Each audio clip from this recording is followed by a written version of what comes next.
Bienvenue dans l'émission Dieu a changé ma vie, émission qui donne la parole à celles et ceux qui veulent partager leur foi et leur parcours spirituel. Alors cette semaine, je suis heureuse d'accueillir Mathilde Villaume. Bonjour Mathilde. Bonjour. Merci d'avoir accepté mon invitation. Alors Mathilde, vous avez 18 ans. Vous êtes originaire de Tours et vivez actuellement à Villeneuve-d'Ascq, dans un foyer chrétien de la communauté du Chemin Neuf. Vous poursuivez vos études pour obtenir un DUT chimie en alternance. Vous avez une mère catholique pratiquante, un père athée, et vous-même, vous suiviez au collège des cours de catéchisme un petit peu à reculons, mais vous avez quand même voulu faire votre première communion. Alors pouvez-vous nous expliquer ce choix ? Alors oui, c'est vrai, un petit peu à reculons, parce que le choix de la première communion, c'est ma maman qui m'a amenée à ce choix, qui m'a proposé de le faire, et donc je l'ai fait, mais à reculons, mais au fur et à mesure de l'année, des préparations à la première communion, j'ai bien aimé. Déjà, c'est un point important. Et en plus, j'ai appris à prier. Alors, quelle est votre manière à vous de prier ? Je prie à la messe et je prie également le soir. Avant de me coucher, c'est comme une introspection. Je dis ma journée, je raconte ma journée pour savoir si tout simplement ce que j'ai fait, une introspection. Oui, finalement, on peut parler de développement spirituel plutôt que de développement personnel. Oui. Et puis, ce que vous nous racontez, ça me fait penser un petit peu donc, à la prière ignatienne. D'ailleurs, une spiritualité dont est issue la communauté du Chemin Neuf que vous côtoyez. Donc, il s'agit effectivement de la relecture donc, à la Saint-Ignace. Et puis... c'était aussi peut-être pour devenir quelqu'un de meilleur, vous avez dit ? Oui, de meilleur, quelqu'un, quelqu'un qui fasse le bien autour de soi, c'est-à-dire quelques petites attentions, par exemple aider les gens, oui, tout simplement faire le meilleur un petit peu. Non. C'est ça, faire le mémoire. Oui. Pardon, c'est ça, faire le meilleur un petit peu au quotidien, finalement. Oui, voilà. Aider. Finalement, un donner peu ma le personne, chemin oui. de la sainteté, mais à petits pas. Oui, on peut dire comme on ça. dit. Oui. La sainteté du quotidien. Et puis alors, il y a eu une autre étape importante, une deuxième, et donc c'était cette fois-ci, une fois de plus, un sacrement. Et qu'est-ce que ça vous a apporté, en fait, votre confirmation ? Et pardon, deuxième question, mais pourquoi l'avoir fait en terminale alors que vous auriez pu le faire plus tôt ? Oui, en effet, j'aurais pu la faire en seconde, mais il se trouve que je me sentais pas prête à la faire en seconde parce que durant mes années lycée, c'est à ce moment-là durant ces années, que je me suis vraiment investie et que je me sentais plus à l'aise et oui, plus prête à la faire en terminale. Et pourquoi vous n'étiez pas prête ? Parce que je me sentais... En fait, en terminale, j'ai suivi... On faisait avec ma paroisse, on faisait tous les week-ends du mois, on faisait des soirées avec le prêtre. Et c'est vraiment ça qui m'a... Ouais, on faisait une sorte de préparation aussi à la confirmation. Et donc, en seconde, j'étais pas forcément au courant et je faisais pas forcément ce genre de soirée, et donc du coup... Comment elles se présentaient alors, ces soirées chez le prêtre ? Oui, alors on faisait une soirée, on mangeait une pizza ensemble, et après on parlait d'un sujet soit d'actualité, soit on regardait un film chrétien, c'était vraiment très intéressant. Oui, des moments de partage, oui, voilà, finalement. Surtout. Vous avez pu rencontrer d'autres chrétiens qui, comme vous, se cherchaient dans leur parcours et leur cheminement de foi. Oui. Et puis, la période ensuite du lycée était importante, effectivement, pour une autre raison. Oui, également. On peut le dire, une rencontre. Une rencontre très importante. Celle avec ma meilleure amie, où vraiment, c'est ça aussi un facteur, pourquoi pas prête en seconde, c'est parce que je l'ai rencontrée déjà en seconde, et elle a vraiment une joie de vivre, et Elle donne vraiment du bien aux autres, elle aide les autres, elle nous écoute et elle a fait partager cette joie de vivre. Et donc du coup, on peut dire que c'est ça qui m'a aidée et qui a ravivé aussi ma foi. On pourrait même dire que Dieu est passé par elle pour vous rencontrer? Oui, clairement, oui, oui, oui. On a passé beaucoup de moments ensemble. Toutes nos vacances, on les passait ensemble. Elle m'a fait découvrir plein de choses. Au lycée, on a fait... pardon, on animait un groupe justement de caté au collège.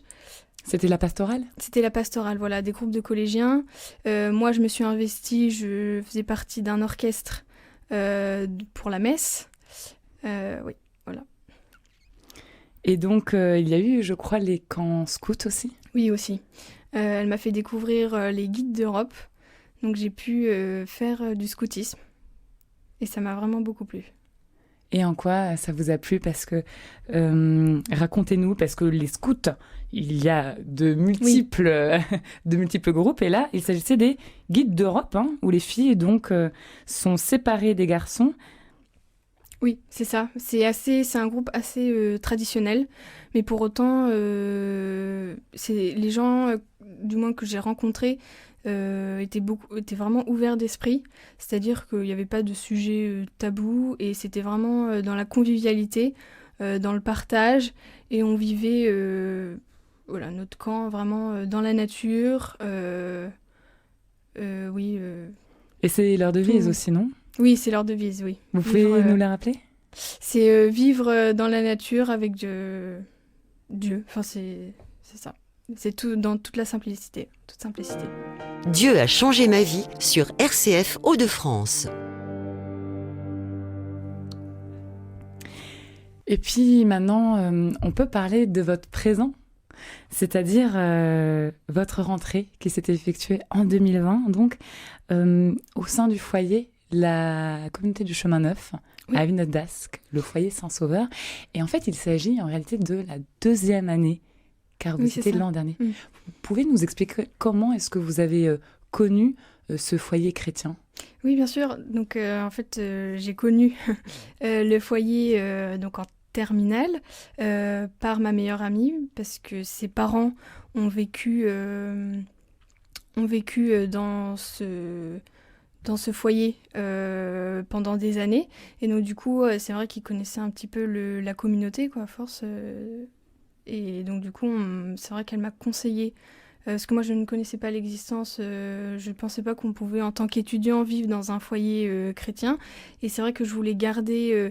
parce que je viens d'une famille nombreuse, donc je voulais pas être tout de suite toute seule dès ma première année d'études. Et donc, ce côté-là m'a beaucoup plu aussi. Le fait de manger ensemble le soir et aussi de garder, de prier aussi ensemble, ça c'était quelque chose de très important. Et donc voilà, je suis ici pour ma 2e rentrée parce que ça m'a beaucoup plu tout simplement, ma première année. Et quel était votre lieu de prière? C'était dans une chapelle, on faisait la messe, donc on avait une messe tous les jeudis. Pour les étudiants. Donc on pouvait jouer d'un instrument, tout le monde pouvait participer à lire, c'était vraiment très bien. Et le lieu, il était très, très chouette. Il y avait un autre lieu, peut-être pour les messes, ou c'était uniquement dans le foyer? Dans le foyer, on avait la messe à la chapelle. Mais après, il y avait aussi d'autres lieux où on allait en week-end, comme à Bouvines. On faisait aussi des week-ends foyers. À Tigerie, c'est vrai qu'il y a plusieurs lieux en France où la communauté se recueille. À Tigerie, à Paris, par exemple, à Hautecombe, dans les Alpes. Et dans la commune même de Villeneuve d'Ascq? Est-ce que vous alliez de temps en temps le dimanche? Oui, bien sûr, il y a une paroisse également à Villeneuve d'Ascq à côté où on pouvait aller aussi à la messe. Et en quoi c'était important pour vous que d'y aller en fait régulièrement? Moi, la messe, ça m'aide aussi à me recentrer. Et ça m'aide aussi à prier également, parce que comme je le disais, je prie aussi beaucoup à la messe. Et donc le fait d'y aller avec les autres, de ne pas y aller toute seule, c'est vrai que... Et j'allais aussi à la messe avec ma meilleure amie, on se retrouvait tous les dimanches quand on était là, à Lille, ensemble. Ah, vous vous retrouviez du coup Oui. dans cette même église? Oui.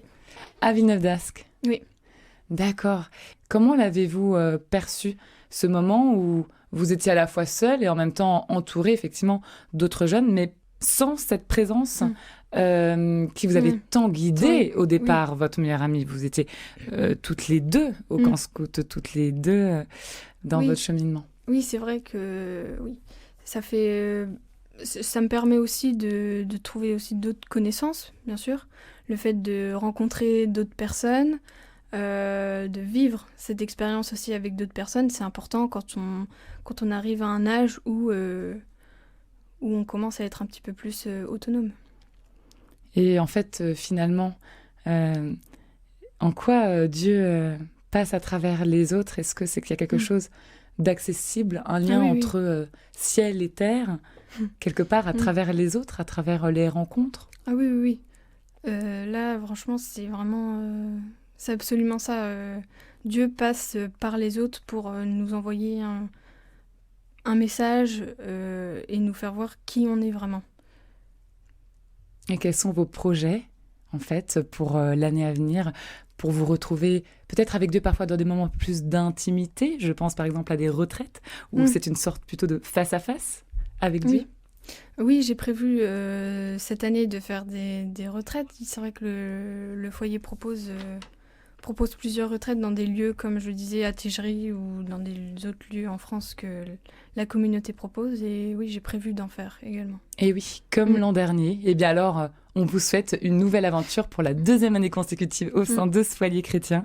Alors vraiment, merci Mathilde d'avoir accepté de venir témoigner. Merci à vous qui nous avez écoutés. Je vous souhaite vraiment une très bonne fin de journée et surtout, restez dans la joie. Merci.